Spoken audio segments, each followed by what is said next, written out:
And there's Sarah. Welcome, everybody.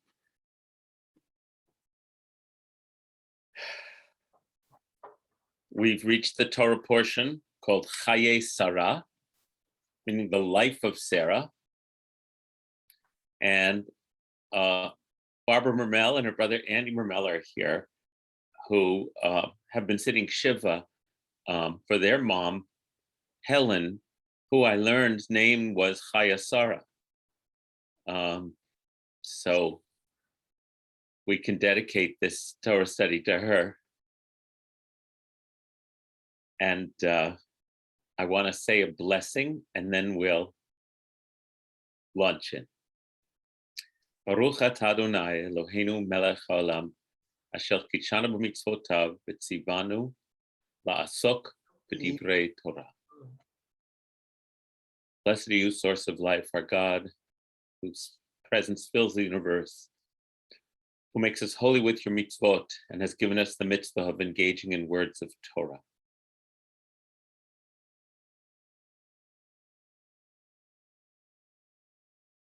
Hayei Sarah is a very beautiful, in a way, domestic interlude in the Torah, which the theme, if there's a theme that runs through Hayei Sarah, it's the theme of loving kindness.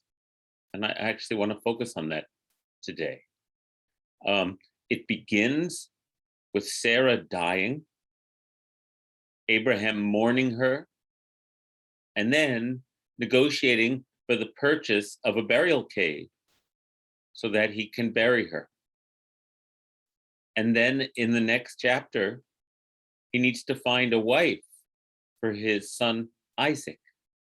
And he sends his servant back to the old country to find a wife for Isaac. And that chapter concludes with Rebecca agreeing to come back with Eliezer, the servant. We think of him as Eliezer because he's named that in other parts of the Torah, but here he's not named Eliezer. We mush them together, so we call him Eliezer. And Rebecca and Isaac love each other. And then in the next chapter, Abraham, in his widowhood, takes a new wife and has more children that we only learn about in this chapter. They're not part of the ongoing narrative of the Torah. And then Abraham dies. And his sons, Isaac and Ishmael, who we might have considered estranged based on hints we could interpret from earlier in their story, come together and bury their father. And so all of these life events, deaths and marriages and families coming together, and it's a beautiful portion that way.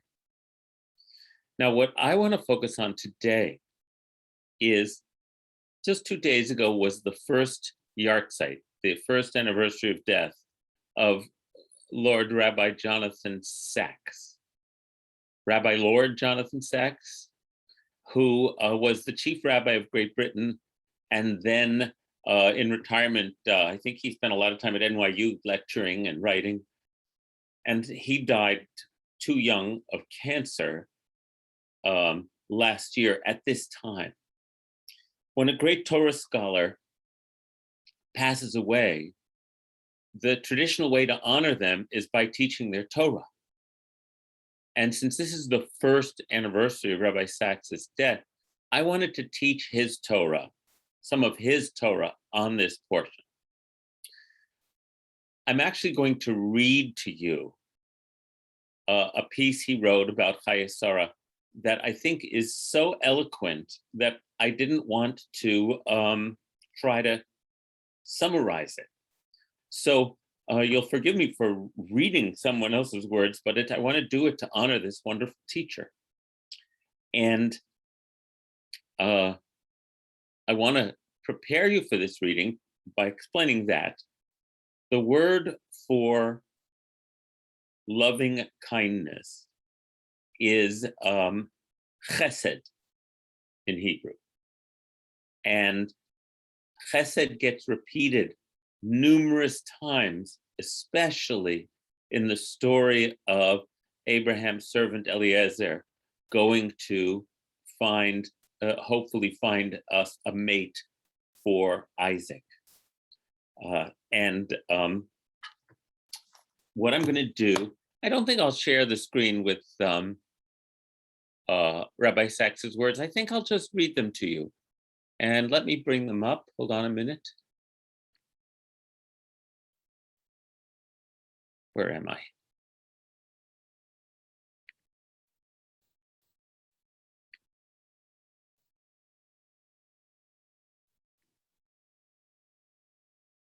No, I think if I share the screen, then I can also see some of your faces. So I think I'll share the screen, actually.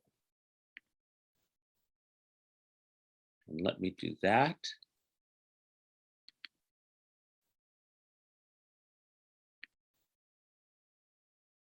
There we go.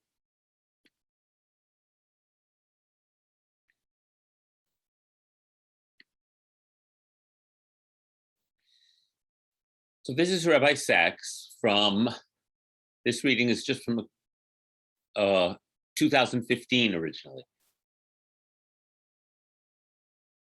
And I'm going to read it to you. You can enjoy reading it yourself, but I just found it very moving. And this is to honor his memory. In 1966, an 11-year-old black boy moved with his parents and family to a white neighborhood in Washington. Sitting with his two brothers and two sisters on the front step of the house, he waited to see how they would be greeted. They were not. Passers-by turned to look at them, but no one gave them a smile or even a glance of recognition. All the fearful stories he had heard about how whites treated blacks seemed to be coming true. Years later, writing about those first days in their new home, he says, "I knew we were not welcome here. I knew we would not be liked here. I knew we would have no friends here. I knew we should not have moved here." As he was thinking these thoughts, a white woman coming home from work passed by on the other side of the road. She turned to the children with a broad smile said, "Welcome." Disappearing into the house, she emerged minutes later with a tray laden with drinks and sandwiches, which she brought over to the children, making them feel at home. That moment, the young man later wrote, changed his life. It gave him a sense of belonging where there was none before. It made him realize at a time when race relations in the United States were still fraught, that a black family could feel at home in a white area and that there could be relationships that were colorblind. Over the years, he learned to admire much about the woman across the street, but it was that first spontaneous act of greeting that became for him a definitive memory. It broke down a wall of separation and turned strangers into friends. The young man, Stephen Carter, eventually became a law professor at Yale and wrote a book about what he learned that day. He called it Civility. I went ahead and looked up that book. It makes me want to read it. He wrote it in 1997 or 99. And I'll read you more about that later. It's unfortunately quite prescient, but also quite powerful. The name of the woman, he tells us, was Sarah Kestenbaum, and she died all too young. He adds that it was no coincidence that she was a religious Jew. In the Jewish tradition, he notes, such civility is called chesed, the doing of acts of kindness, which is in turn derived from the understanding that human beings are made in the image of God. Civility, he adds, itself may be seen as part of chesed. It does indeed require kindnesses toward our fellow citizens, including the ones who are strangers, and even when it is hard. To this day, he adds, I can close my eyes and feel on my tongue the smooth, slick sweetness of the cream cheese and jelly sandwiches that I gobbled on that summer afternoon when I discovered how a single act of genuine and unassuming civility can change a life forever. I never knew Sarah Kestenbaum, but years after I had read Carter's book, I gave a lecture to the Jewish community in the part of Washington where she had lived. I told them Carter's story, which they had not heard before, but they nodded in recognition. Yes, one said, that's the kind of thing Sarah would do.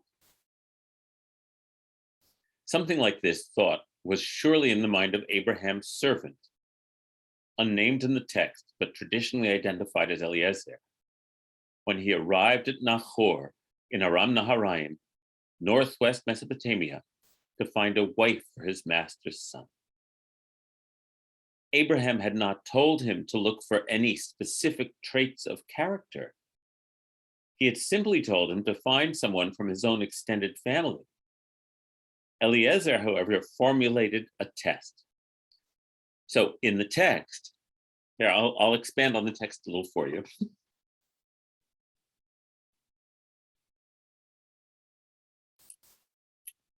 Eliezer took this, the servant then took 10 of his master's camels, laden with abundant store of his master's goods, got up and went to Aram Naharaim, to the city of Nahor, where Abraham had come from. He made the camels kneel down outside the city at the water well at eventide, at the time when the girls who draw water go forth. And he prayed. And this is the excerpt. Lord, God of my master Abraham, make me successful today and show kindness, chesed, to my master Abraham. See, I am standing beside this spring, and the daughters of the townspeople are coming out to draw water.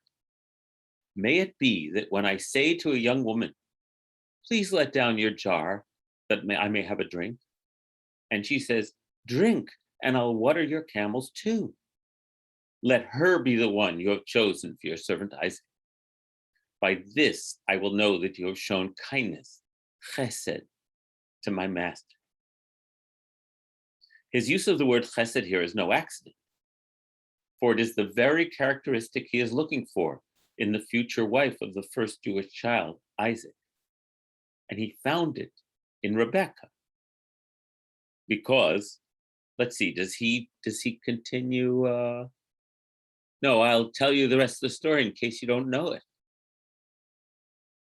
Rebecca, before the man was done praying, Rebecca, who had been born to Bethuel, son of Milcah, wife of Abraham's brother Nahor, like a second cousin, was going forth with her pitcher on her shoulder.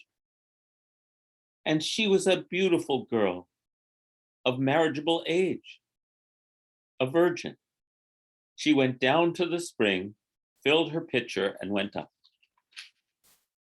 The slave ran toward her and said, please let me sip a little water from your pitcher. And she replied, drink, sir. Quickly, she lowered her pitcher on her hand and let him drink. The drinking done, she said, I will draw some for your camels too, till they are done drinking. Quickly, she emptied her pitcher in the trough, and she again ran to the well to draw water, drawing water for all his camels. And the man stood staring at her, silent, hoping that this was the one that God had sent.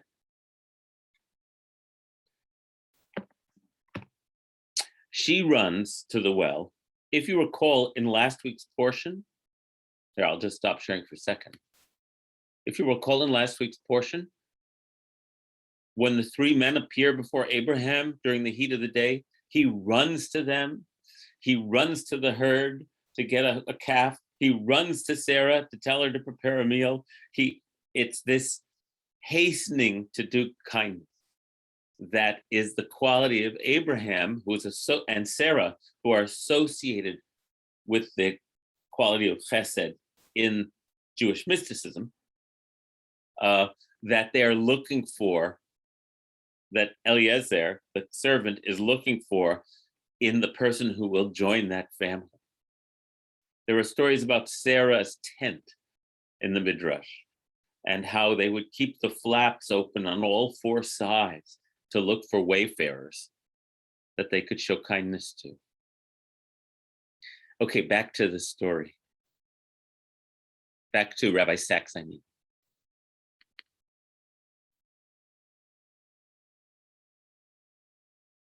It is the theme also, Chesed, of the book of Ruth.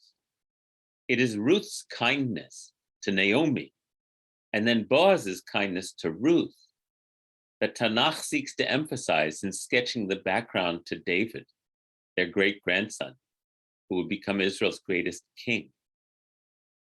Indeed, the sages said that the three characteristics most important to Jewish character are modesty, compassion, and kindness. Chesed, what I have defined elsewhere as love as deed, is central to the Jewish value system. Love as deed, that's well said. The previous reference that the characteristics are modesty, compassion, and kindness probably draws from the famous saying of the prophet Micah, who says, "What is it I ask of you?" says God, "Only this, to love justice, to do justice, to love mercy, compassion, kindness, and to walk humbly with your God." So here's a quote. The sages based it on the acts of God himself. Rav Simlai taught, the Torah begins with an act of kindness and ends with an act of kindness. It begins with God clothing the naked. The Lord God made for Adam and his wife garments of skin and clothed them. And it ends with him caring for the dead. And God buried Moses in the valley. Chesed, providing shelter for the homeless, food for the hungry, assistance to the poor, visiting the sick, comforting mourners, and providing a dignified burial for all, became constitutive of Jewish life. During the many centuries of exile and dispersion, Jewish communities were built around these needs. There were chevrot, friendly societies for each of them. In 17th century Rome, for example, in the Jewish community, there were 7 societies dedicated to the provision of clothes, shoes, linen, beds, and warm winter bed coverings for children, the poor, widows, and prisoners. There were 2 societies providing trousseaux, dowries, and the loan of jewelry to poor brides. There was 1 for visiting the sick, another bringing help to families who had suffered bereavement, and others to perform the last rites for those who had died, called Chevra Kadisha, purification before burial, and the burial service itself. 11 fellowships existed for educational and religious aims, study and prayer, and another raised alms for Jews living in the Holy Land, and others were involved in the various activities associated with the circumcision of newborn boys. Yet others provided the poor with the means to fulfill commands, such as mezuzot for their doors, oil for the Hanukkah lights, and candles for the Sabbath.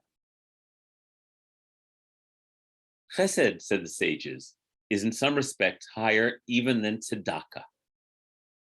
Our masters taught, loving kindness, chesed, is greater than charity, tzedakah, in 3 ways. Charity is done with one's money, while loving kindness may be done with one's money or with one's person.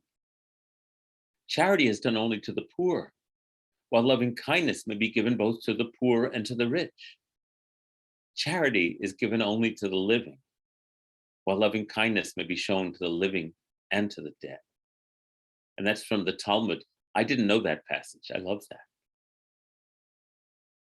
Chesed in its many forms became synonymous with Jewish life, and one of the pillars on which it stood.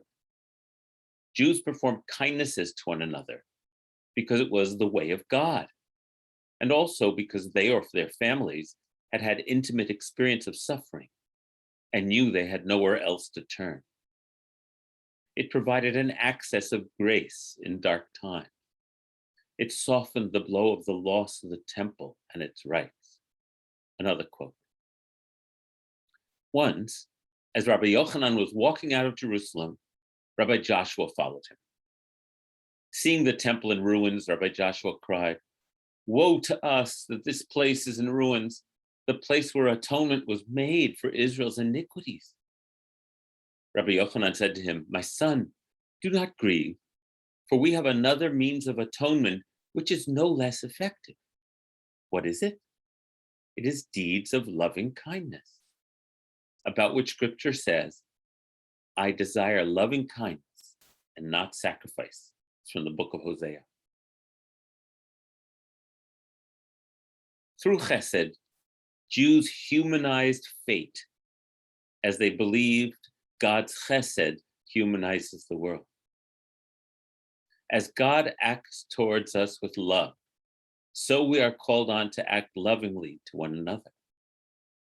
The world does not operate solely on the basis of impersonal principles like power or justice, but also on the deeply personal basis of vulnerability, attachment, care, and concern, recognizing us as individuals with unique needs and potentialities. It also added a word to the English language. In 1535, Miles Coverdale published the first ever translation of the Hebrew Bible into English. The work had been begun by William Tyndale, who paid for it with his life, burnt at the stake in 1536. Well, that's another story, isn't it? It was when he came to the word chesed that Coverdale realized that there was no English word which captured its meaning. It was then that, to translate it, he coined the word loving kindness. The late Rabbi Abraham Joshua Heschel used to say, "When I was young, I admired cleverness. Now that I am old, I find I admire kindness more." There is deep wisdom in those words.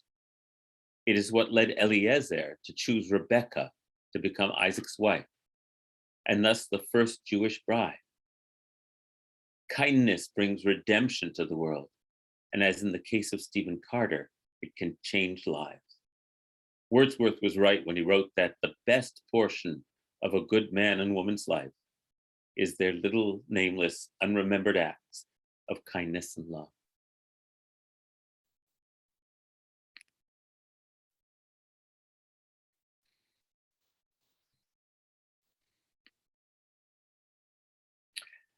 I wanted to read that in memory of Rabbi Lord Jonathan Sacks. Doesn't he write beautifully?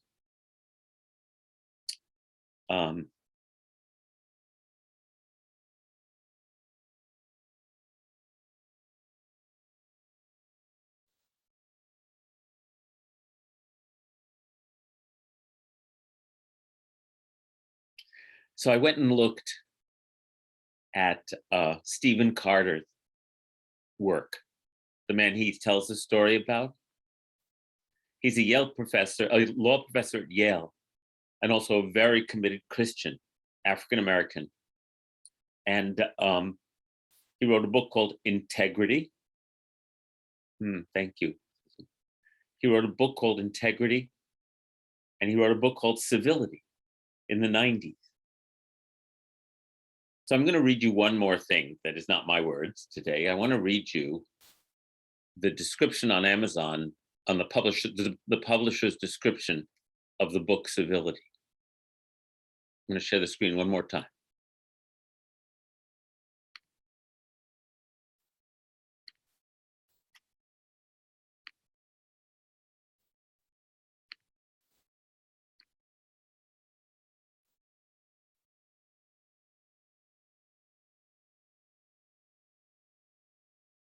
He wrote this book in 1999. Something horrible has happened to civility. We can no longer hold political discussions without screaming at each other. So our democracy is dying. We can no longer look at strangers without suspicion and even hostility. So our social life is dying. We can no longer hold public conversation about morality without trading vicious accusations. So our moral life is dying. All the skills of living a common life, what Alexis de Tocqueville called the etiquette of democracy, are collapsing around us, and nobody seems to know how to shore them up again. Stephen Carter, author of the bestseller, The Culture of Disbelief, argues that civility is disintegrating because we have forgotten the obligations we owe to each other and are awash instead in a sea of self-indulgence. Neither liberals nor conservatives can help us much, Carter explains, because each political movement, in a different way, exemplifies what has become the principal value of modern America, that what matters most is not the needs or hopes of others, but simply getting what we want. Taking inspiration from the abolitionist sermons of the 19th century, Carter proposes to rebuild our public and private lives around the fundamental rule that we must love our neighbors, a tenet of all the world's great religions. Drawing on such diverse disciplines as law, theology, and psychology, he investigates many of the fundamental institutions of society, including the family, churches, and schools, and illustrates how each one must do more to promote the virtue of civility. Through it all, Carter emphasizes that loving our neighbors has little to do with how we feel and everything to do with how we choose to act. The true test of civility is whether our love and concern is whether out of love and concern for others, we will discipline our individual desires and work for the common good. That book is called The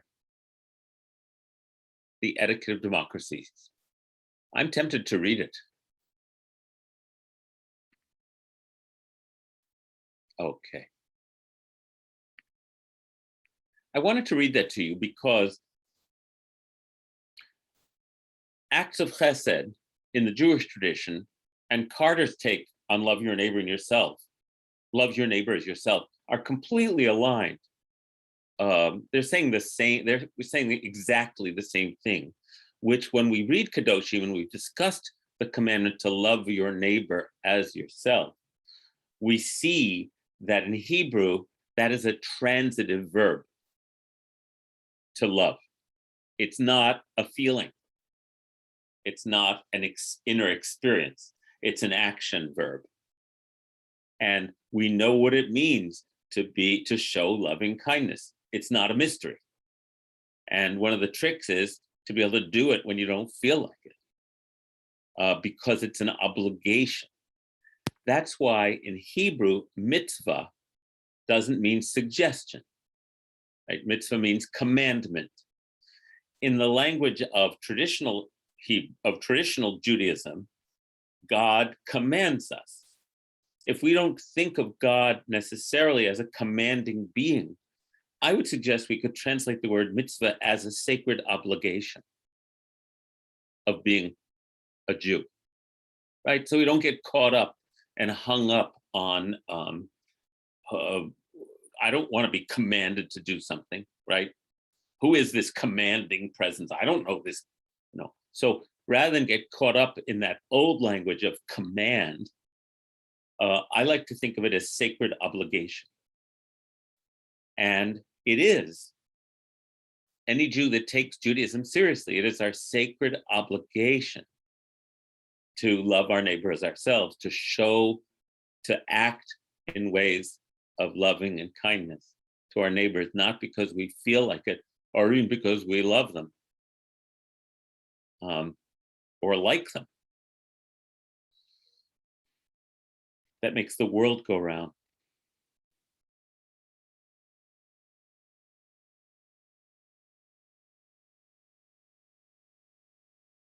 We certainly don't know what's going to be happening to our country, to our society, I should say, in the coming years. And I was reading more of Stephen Carter's words, and he calls these obligations to show kindness and civility pre-political, which I thought was a good word. And I wanted to share that with you as well. Oh, Rabbi Ellen, you have your hand up. I didn't notice. Let me finish this sentence and then I'll call on you. Oh, yes, we'll put the name of the book and of Rabbi Sachs's website into chat. I just saying that word pre-political in Stephen Carter's work, I thought was really great because he's trying to find a way to transcend the polarization of our political dialogue. Dialogue's not even the right word anymore. Our political yammering. And I wanted to share that phrase with you too. These acts of kindness, this civility, and his other book that he wrote before this called Integrity are all pre-political qualities that he thinks that he's trying to emphasize for us. Rabbi Ellen? Rabbi Shai Held teaches, when we saw the blurb for Stephen Carter's book, I thought of Rabbi Held immediately, because he teaches that behaving in a loving way towards others, because we want to be like God, because God does justly and kindness to us, and we therefore want to extend that. But we do it even when we don't feel like it, because it sets off a virtuous cycle. And Maimonides teaches that too. He said, the more you do it, the better you feel about yourself, and having done good, behaved well towards others, and acted generously, and it feeds on itself, because it makes you want to do it more. Thank you. Even if you don't feel like it, do it anyway. And that Maimonides teaching is predated by the Pirkei Avot, the aphorisms of the sages, the wisdom sayings, where it says, mitzvah goreret mitzvah, avera goreret avera. Liot tzaddik ze tov ma'od, right? Mitzvah, doing a mitzvah, goreret, means it draws. It's a tow truck, a goreret, doing a mitzvah draws forth another mitzvah, sort of in it to wait, creates a draw, and avera, transgressions, draw forth more transgressions. I mean, we all know this is true. So yes, the virtuous cycle really gets created. Thank you.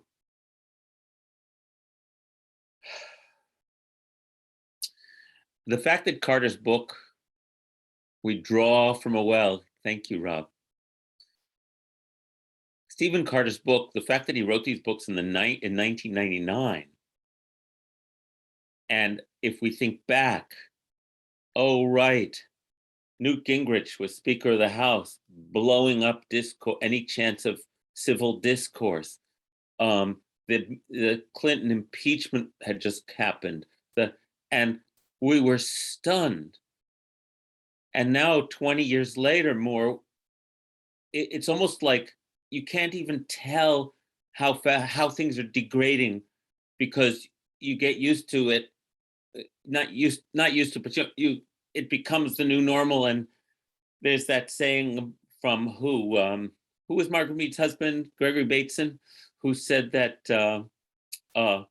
if you, and this has gotten repeated over and over again, maybe out of context, I don't even know if it's true, that if you place a frog in a frying pan with cold water and you turn up the heat really, really, really slowly, the frog boils to death without recognizing what has happened. So that's the horrible metaphor that comes to mind. But here we are, 20 years later, so much more degraded.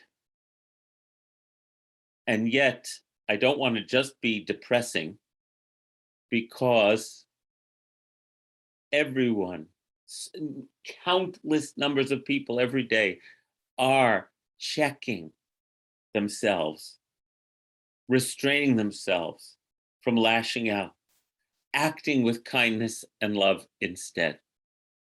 continuously, everywhere, so many of us with that goodwill.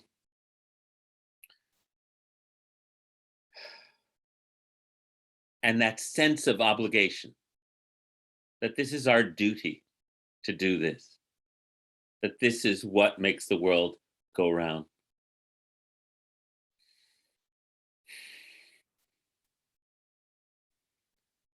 So let me just hold on one sec.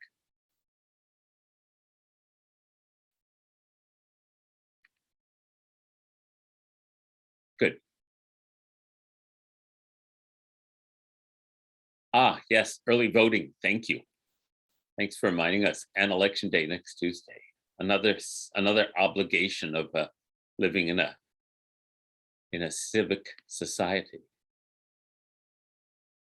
So I still have some time, so I want to turn to another passage in the portion, unless anyone else has something they'd like to share about what we just read in memory of Rabbi Sachs.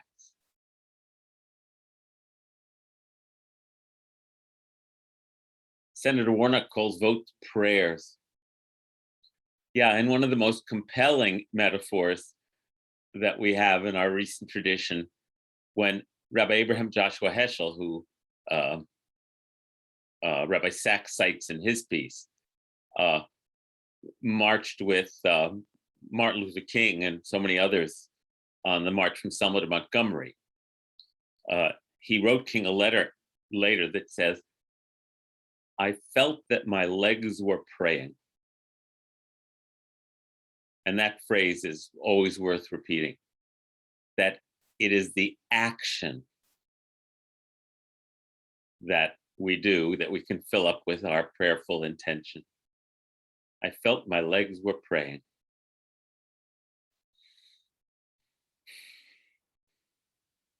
Yeah, that's a wow, isn't it, Rob?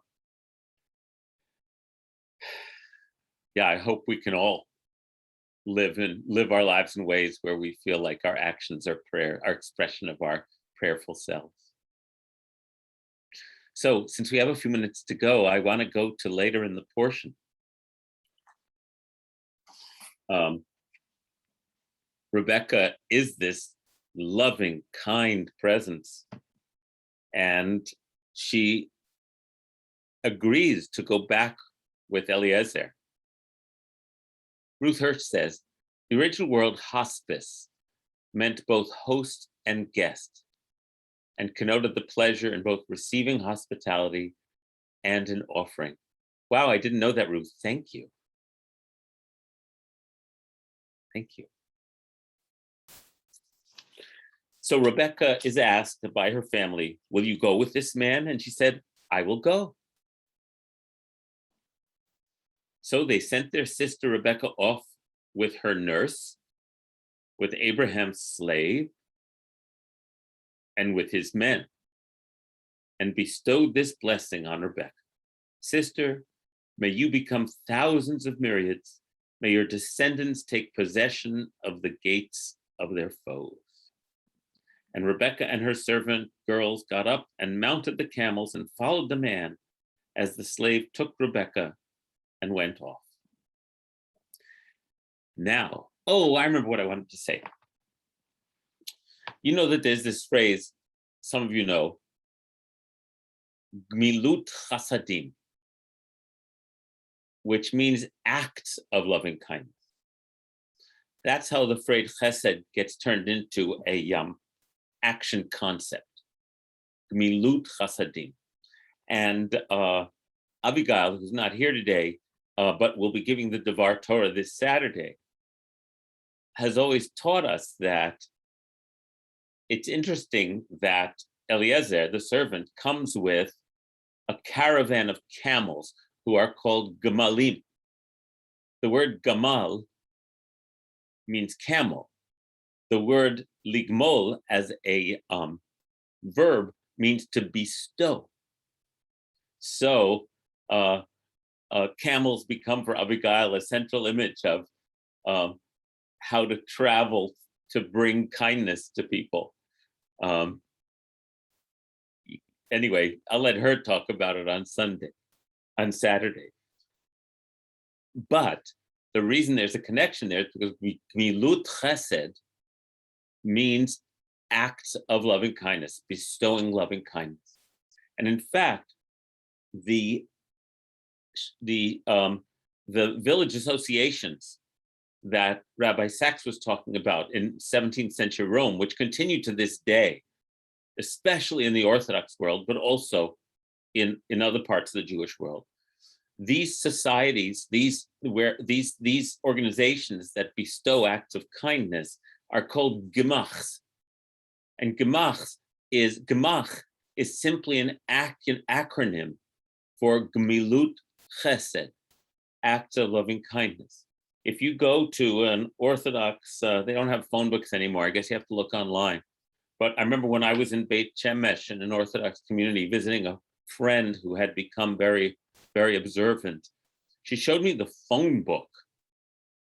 And in the yellow pages, there was a whole section of gemach organizations, of organizations that were devoted to, you need a baby carriage, call this number. You need some food, you call this number. You need this, you call this number. And the whole society was organized that way. Let's see. Joan wrote, so many of our religious concepts are so cerebral, it's wise to physicalize them by acting, thereby getting them deeply into ourselves and our intentions. Well said, Joan. And Ruth commented that her word about hospice was from her days working with Elizabeth Kubler-Ross. Joan said, yes, action, and it's the mind-body complex expressed as physical sharing with our neighbor. Thank you so much. Okay, back to our story. So here comes this camel caravan of kindness coming back with Eliezer. He succeeded in his mission. Oh, right, sounds like the Buy Nothing Kingston Rosenbelt Facebook group, says Sarah.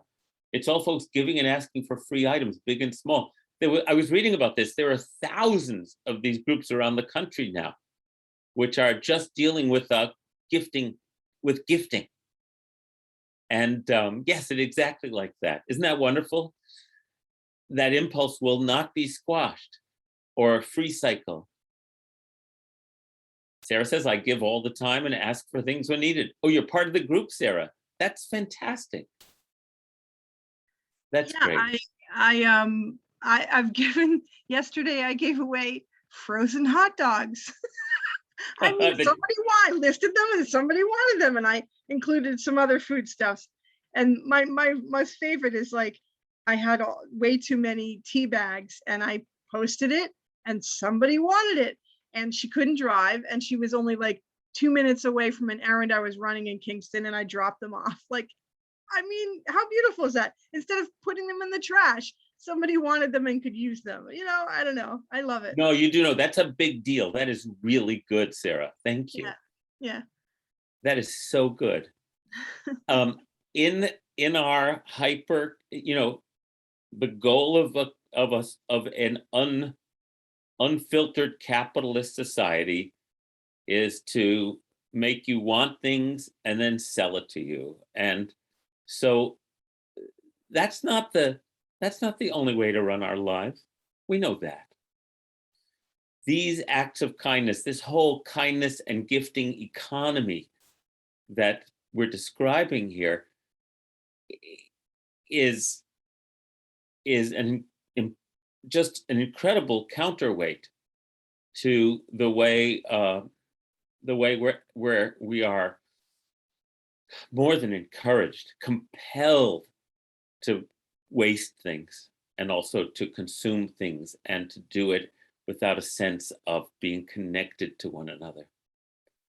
Yeah, Naomi, I guess we should look this up. It's called Buy Nothing, and one of the best uses for electronics. I'm glad our conversation's going this way. Yes, Naomi. I was just going to say, at the Unitarian Church in Kingston, there was a Buy Nothing Day on Black Friday. Maybe it's a tradition now somewhere, but it was so great. We went with our kids. They were little and picked up sleds and all this great stuff for Hanukkah, Christmas time, and dropped things off. It was just wonderful. A gifting economy. we can do this. We certainly have enough stuff to give away. Hey, I'm moving, and I posted I need boxes. Some guy 4 miles from me, had so many boxes that I'm using now to move with. Like, it's great. It's fantastic, and it makes me think that it's also pre-political. It's Yeah. which is rare to find. It's hard to find these days. Yeah. And then you'll see people who want big things like, I need a refrigerator. And somebody will say, hey, I have one in my basement. Come take it. Like, it's crazy. I love it. Oh, Yeah. Thank you, Sarah. Yeah. Buy Nothing Facebook groups. Yeah, you have to like sign up for it, and they'll approve you, and they'll put you in whatever area you're in, and you can only be in one of them. Cool. So it's geographically based, which reinforces both the ease of giving and getting, and also the community feeling. Very much so. And then they really make a very clear, no money involved. Yeah. Ever. Thank you. So funny. I just read about that for the first time in I think the New York Times the other day. Okay, beautiful. So I'm sorry, I didn't hear you. Would you mind repeating what you just said? I had just read about Buy Nothing groups in the New York Times a few days ago. I didn't know about them. I read that article as well. Yeah. Yeah. Thank you very much. So I'm picturing this caravan of camels now coming back with Rebecca to meet Isaac as like a caravan of kindness. The camels, the Gamalim, are going to be Gomlim. They will be bestowing the chesed that Eliezer was looking for in finding us a spouse, a mate, a partner for Isaac. And it says, now Isaac was coming from the area of Be'er Lechai Ro'i, for he was living in that area in the Negev. Going out toward evening to stroll in the field, Isaac looked up and saw camels coming. And Rebecca looked up, and seeing Isaac, she got off her camel and said to Eliezer, who is this man striding in the field, coming to meet us? And Eliezer said, he is my master. Taking a veil, she covered herself. Eliezer then told Isaac all that he had done. And Isaac brought Rebekah into the tent of his mother Sarah. He took Rebekah, and she became his wife, and he loved her. Thus did Isaac take comfort after the death of his mother.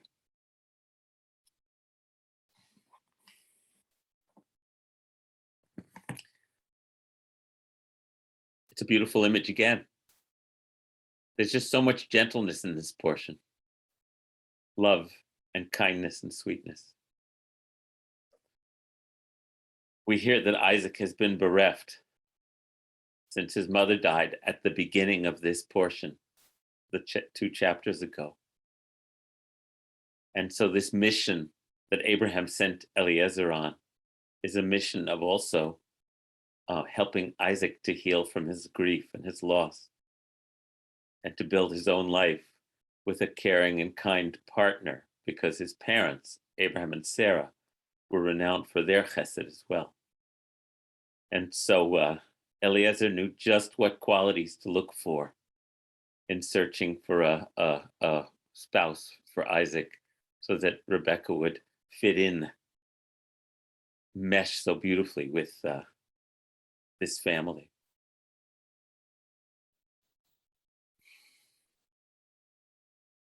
Well, I think that's all I really wanted to share today. So I want to bless you all, that you feel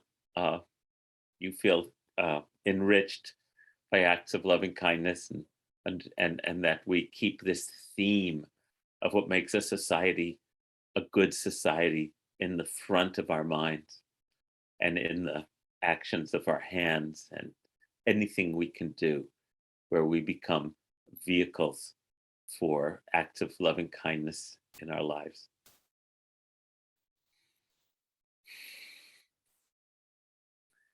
And now I'm going to ask, I thank you for coming. And now I'm going to ask if there are any people whose healing you're concerned for, including yourself, for whom we can say this healing prayer and send our loving intentions in their directions. If you want to type any names in the chat, please do.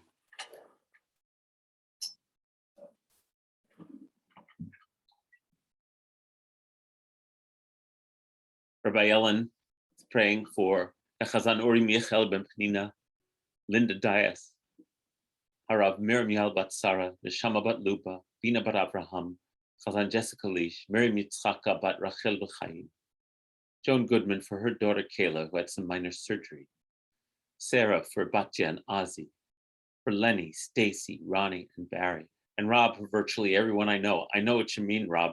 We are really, each one of us in some level of distress. Blaze for herself, for Nancy, for Aaron, Ruth for Michelis, Formas, Barry, Ronnie, Blaze, Chavara Chelbat Batsheva, Nancy Martin, Joshua, Lloyd, Miriam Yael, Chaya Batsar, Yaakov, Sender Ben Rav Moshe HaKohen V'Rachel, cousin Jeff Kahn, Sarah for Alex Kantoff, Barbara for Andy and Barbara Mermel. For both of you, may your spirits and your hearts find healing with us. Naomi McCann for Susan Jacobs, Blaze, Catherine, Kayla, and Emma Schlam. And Sarah Alexander for stress for herself. Joshua, oh gosh, I wish I could do more than pray, but you have all of my love and my prayers. Ruth, Susan Falk for Ruth, Blaze, Jeremy, Eddie, Marcia, Ronnie, Barry, myself. Yes, for Joshua. For Robertus Formas, Barbara Ross, Beth Murphy, Eleanor, Ellen Sorrow, that's from Cynthia Wertheimer, and Catherine for her daughter Leah, who has minor surgery. Thank you, Catherine.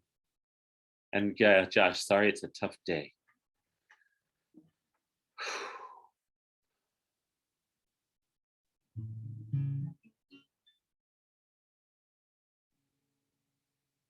Mi shebera avotenu mikol habracha lihimotenu.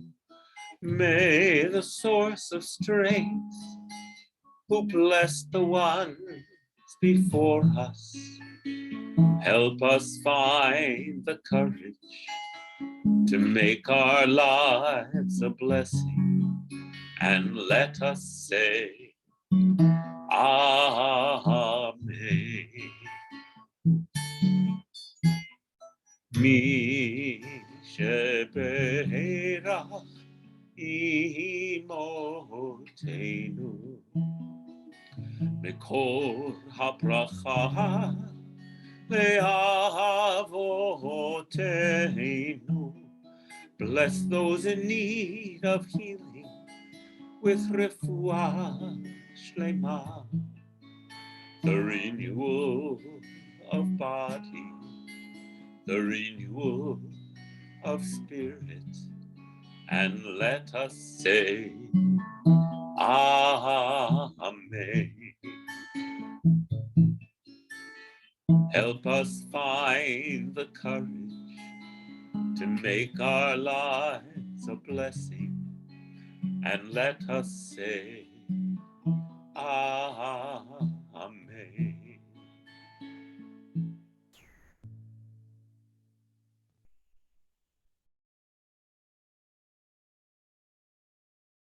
I'm reflecting on Rob saying just about everyone he knows, on Sarah saying for stress, and then on me thinking about that Stephen Carter wrote that book on civility breakdown over 20 years ago. And I really want to invite us all, as best we can, to keep track, as best we can for ourselves and each other, of the ways that we're suffering from all this external distress that we have to deal with somehow metabolize, somehow get rid of. I'm glad we're here together, and I hope that this gathering really helps in that way.